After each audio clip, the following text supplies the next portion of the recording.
Good morning everyone. Today is Saturday, January 30. It's 8:15 a.m. I think. Today's weather is 5 degrees, feels like -1. So for today's activity, I'll be going to the post office to drop a mail for my application for my driving license renewal. So the weather is not good, that nice. It's raining today, pero I really have to go. Siguro I will pick up some groceries and let's see how it will go. So again, thank you for joining me today on my today's vlog and hope you will enjoy it. Good morning!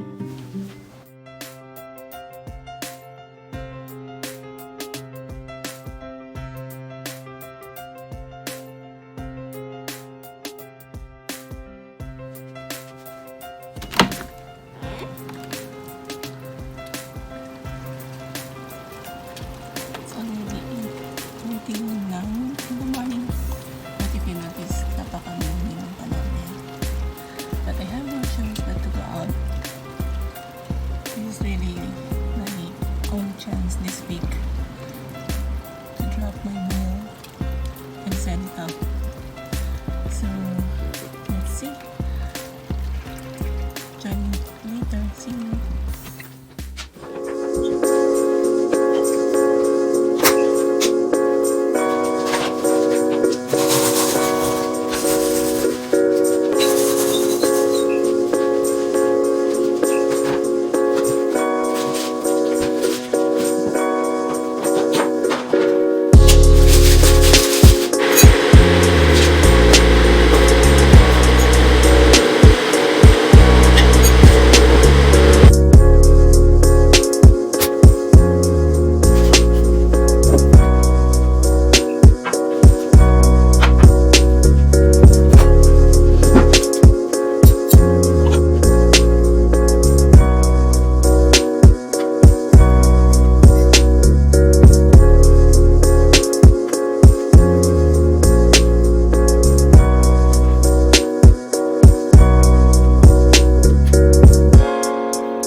Hi, it's me again. So, I just waited for a while na baka tumila ng konting ulan pero parang hindi siya talaga titila. So, I think it's time for me to go out. Kasi yung post office ngayon is only from 9 a.m. to 1 p.m. lang. And it's already 9:45 a.m.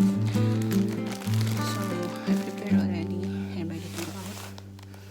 So, as you can see, this is my meal. And I'll be going straight to the post office first and later punta ako ng grocery siguro.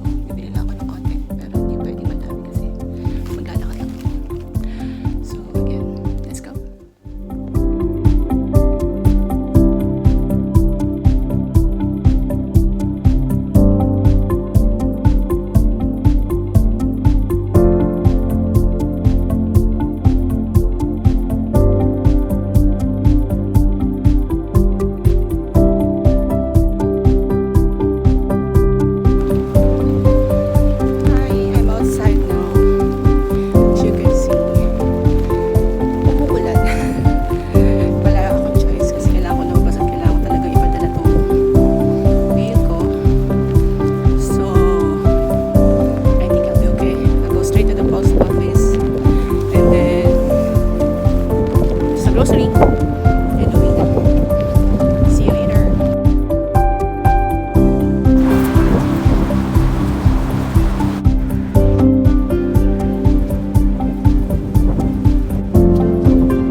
groceries din, mga gamit dito sa bahay. And then, I walk as fast as I can para makabalik agad ako kasi hindi nagbago yung weather. Hindi naman ganong kalakas yung ulan pero malakas kasi yung hangin. So, hindi mo alam yung direction ng ulan kung saan ka pupunta. So, parang all around. Hindi mo alam kung saan ka iiwas para i-cover yung sarili mo. So, good thing I prefer not to go out with umbrella kasi hindi talaga siya advisable lumabas na naka-umbrella. Kasi yung hangin nga, it will not help din. So, mababasa at mababasa ka pa rin. Pero alam mo yung, ang mahirap kasi I walk faster as I can. So, basa ka sa labas ng ulan. And then, after, pagbalik mo sa bahay, sa loob naman, basang-basa ako ng pawis. So, ginawa ko, nabis na lang ako agad din. Now, dito na tayo sa bahay. Siguro, ang activity ko after this is, siguro mag-edit ako ng video. And then, manonood ako ng Netflix or manonood ako ng movie. So, let's see what I can do for today.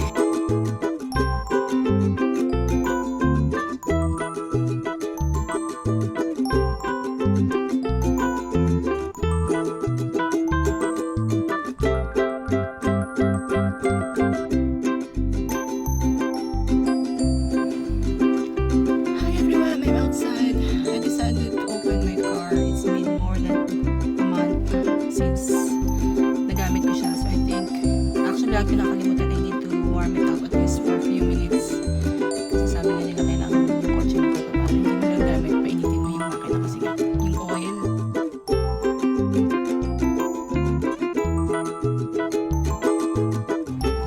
While waiting, let's discuss something about paano ba ako nag-avail ng driving license here in Ireland. So,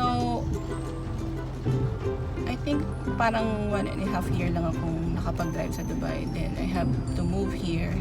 And pagdating ko dito, kailangan mo mag-start ulit from beginning kasi from right side of the road, punta ka sa left side of the road. Kasi British, lahat sila yung nag-drive at the left side of the road. So, you have to take the classes ulit.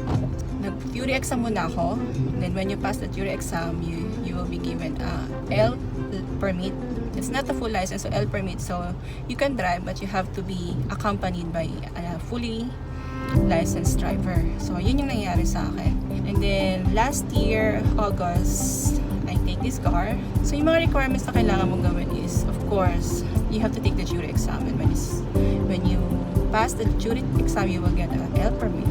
And when you get the L permit, you have to go through 20 classes. That's what I did.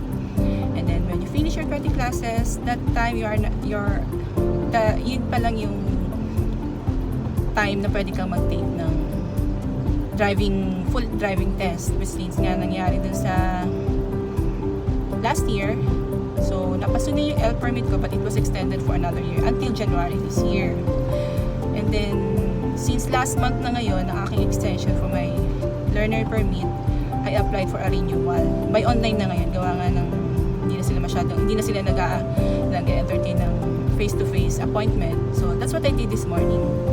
I submitted my documents, which is yung aking residence ID, which is yung, they call it here, GNIP or IRP, the Irish Residence Permit. And then together with my passport, I sent it to mail. Hopefully they will receive it next week. And yeah, so I send it today. Hopefully they will get it next week and they will review it, and hopefully after that, a week after that or a few days after that, they will send back my new learner's permit. So it's more than 10 minutes now. Napainit ko na yung kotse. And then I think I need to go.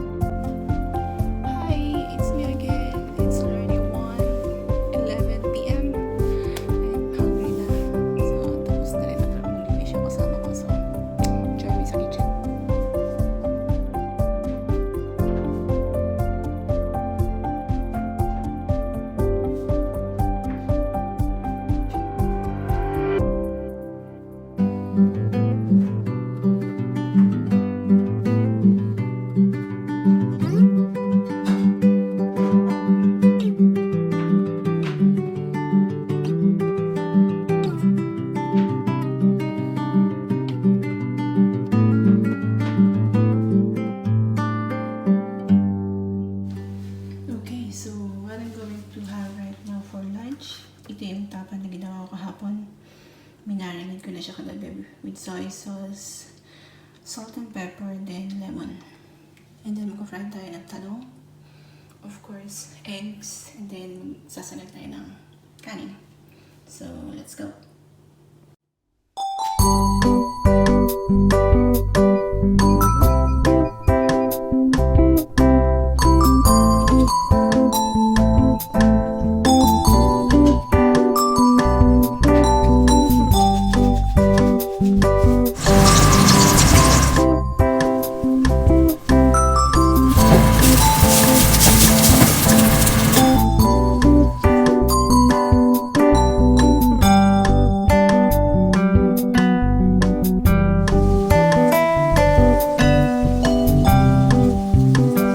A few moments later.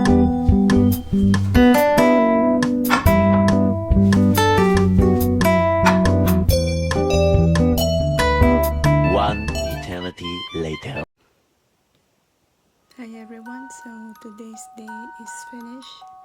Actually, it's already 12:48 a.m. Natapos ko na yung isang series na naman sa Netflix. So let's see what will happen tomorrow. See you then. Again, thank you for joining me today. See you tomorrow. Good night.